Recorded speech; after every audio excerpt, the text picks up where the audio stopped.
Next is your game plan. I'm giving you strategy today, but when I talk about game plan, this is a strategy to be able to put together the best year of your life, 2017. But the game plan is specific to you. The game plan is what must you do to achieve your vision in 2017? What must you and the team do in order to be able to live to your full potential? So game plan is a little bit more granular. Game plan means here's the class of 2017 that I need to bring in. Here's my recruiting game plan in order to be able to make my vision happen. Here's my rank advancement game plan. Here's the duplication game plan. Here's the event strategy. Here's the game plan for growing massive amounts of raving fan customers of my product. Here's the game plan for training people on the skills necessary so our organization is the best trained organization in the company. Here's the game plan. And here's the thing. Most of you know exactly what to do. You just need to do what you know. You know what to do. You just need to discipline yourself for a period of time. Not for 100 years. But how about one? How about just 2017? How about for that year that you get granular? Let me give you a strategy as part of the game plan, because some of you struggle because you don't have a lot of time, yes? How many people have time as an issue for you? Here's what entrepreneurs do. They adapt and they get creative. So you got to get creative when it comes to your time. If your vision is strong enough, guess what happens?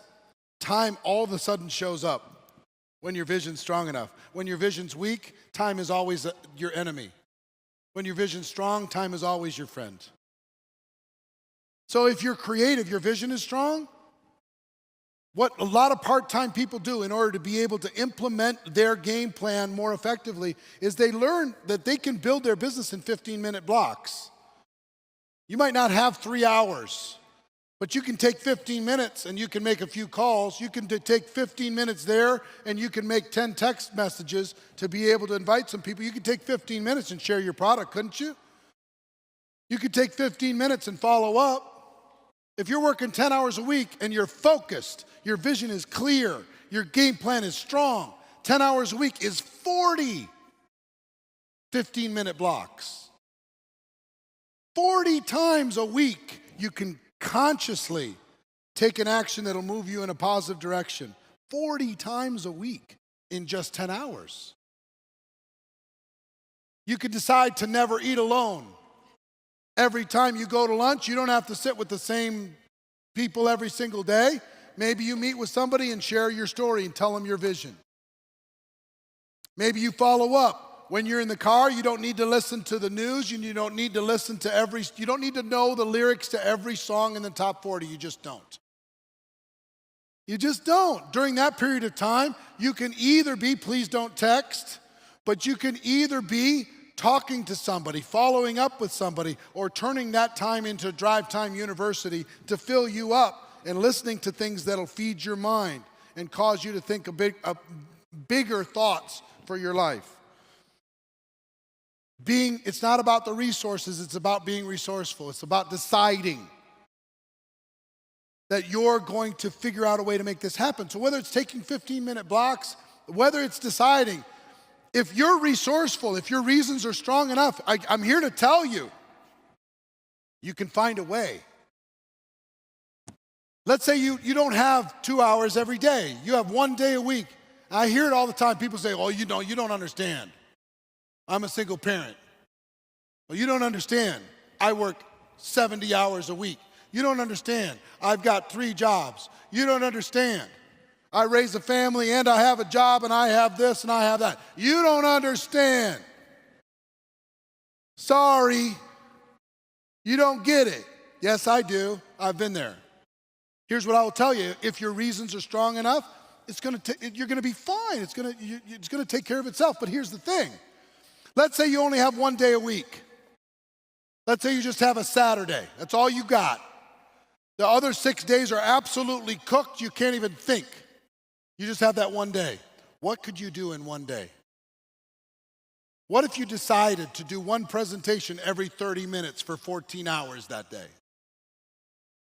You started at 8 a.m. and you went till 10 p.m. and you sat in a Starbucks, and every 30 minutes you sat down with somebody and you told them a story. Every 30 minutes you told them your vision. Every 30 minutes you shared your product. Every 30 minutes you sorted through to find out if somebody decided that they want to be an entrepreneur. If you did that, how many is that? 28 people in a single day? One day a week? Don't tell me you don't have time. Could you do that? Yes. Will you? Most of you won't. If your vision's strong enough, you will. Let's say you say, I don't even have a day. You don't understand. I don't even have a day. I have one night a week. And I got to catch up on Game of Thrones. Oh, come on. That's really fast. One night a week. What could you do in 3 hours? Let's say week number 1, you took 3 hours and all you did was send text messages out to every single person you know and said, hey, what's up? I'd love to get together with you. I can't do it until next week, but if I set up a time at Starbucks, would you get together with me? I've got something I want to share with you. And all you did for 3 hours was text everybody you knew. And you set up appointments for a week later. How many appointments? If you texted for 3 hours, could you set up 6 appointments? The answer is of course you could. And a week from then, you could sit down in that 3-hour blocks in the corner of a Starbucks someplace, and you could share your passion every half an hour for 3 hours. And could you follow up with all of those people a week later? Could you help them get started in that same 3-hour block a week after that? Don't tell me you don't have time. It's not true. You're lacking passion, you're lacking vision, you're lacking strategy, you're lacking game plan. But if your reasons are strong enough, none of these things matter. You'll find a way. But if your vision is not strong enough, you're going to find an excuse. And that's what we tend to do, is we fill our lives with excuses and we rationalize and we blame. And since nobody's there to hold us accountable for it, and we work for ourselves anyway, what's easy to do is also easy not to do. And we tend to repeat that behavior of not doing it over and over and over again. And I'm here to tell you that if you'll engage in the activity, it's actually fun. You can turn the thing that scares you into an asset in a very short period of time.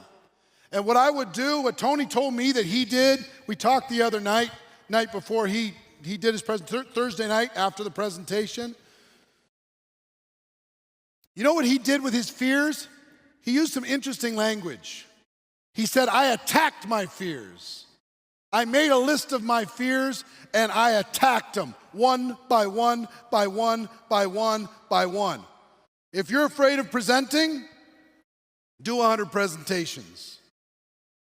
If you're afraid of calling people, make 500 phone calls.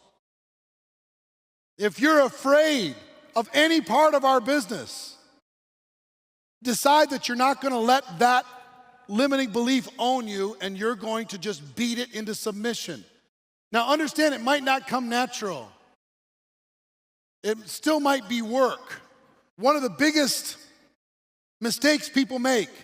How many people have heard the phrase, if you do what you love, you'll never work a day in your life? Anybody heard this story? Now the foundation of that is true. But every person in this room that has done what they love have struggled with parts of it. You can do what you love. Let's say you want to be a professional athlete. That's what you want to do. You want to be on the field in the game. But the practice was pain. The journey had difficulty. Didn't love it all, not every minute, but the end result was positive enough that you were willing to go through the pain. You understand what I'm saying? So here's the fallacy that we fall into as entrepreneurs inside of our business. Well, I don't love prospecting, so I guess maybe I shouldn't do this. Because they keep telling me to only do what I love.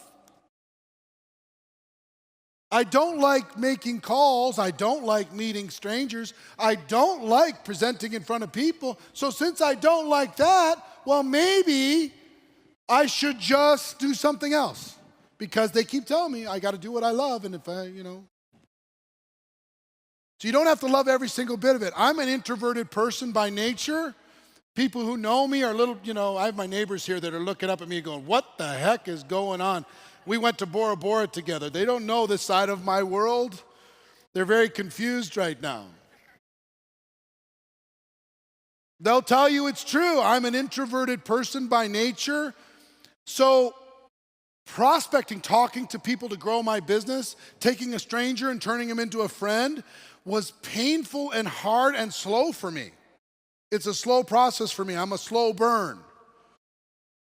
So I decided that if we're in the people business, I at least have to become a situational extrovert. I have to learn. If I care about somebody else, guess what introverts tend to do because they're trying to guard their energy because they lose it so fast? When they get into a crowd, they protect themselves emotionally from the world, and it's a little bit selfish. And I understand that sometimes I'm a little bit selfish with my energy.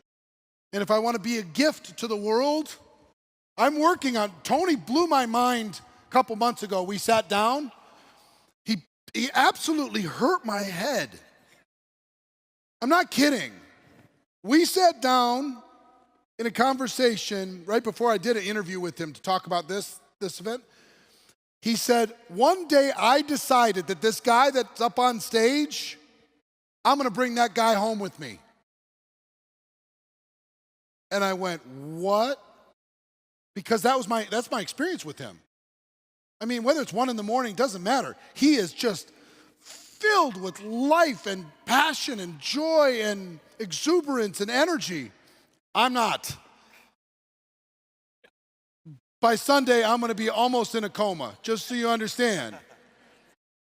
I don't bring this guy home with me as much as I should, but I said, you know what? That's a muscle that I've got to develop. I've got to learn to be stronger. I've got to learn to bring my better self to all of my interactions, not just when I'm psyched up to be able to share ideas with you because I love you so much. You know what I mean?